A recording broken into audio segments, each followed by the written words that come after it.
Here is how to do a timed shot on the Sony A7 IV specifically, or any real Sony camera. So you want to flick this to the camera mode. It's at the front here.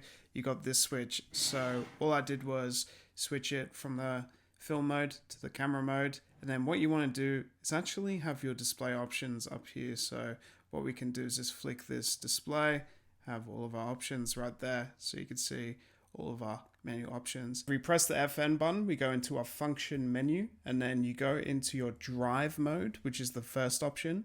And then you go into your self timer for 5 seconds, or you could do your 3 images in 10 seconds. So you could switch between. So the best thing that I like to do is have the C3 in 10 seconds, and then all you have to do is basically just then take your photo.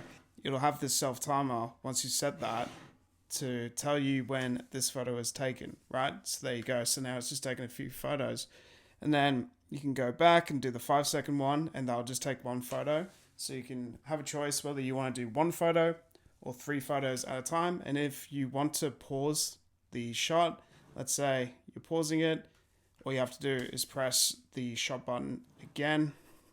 And then if you want to go here, you have all the other options and switch it back to a more normal option as well. So that's it. That's all you have to do a self-timed photo in the Sony A7 IV. Thank you for watching.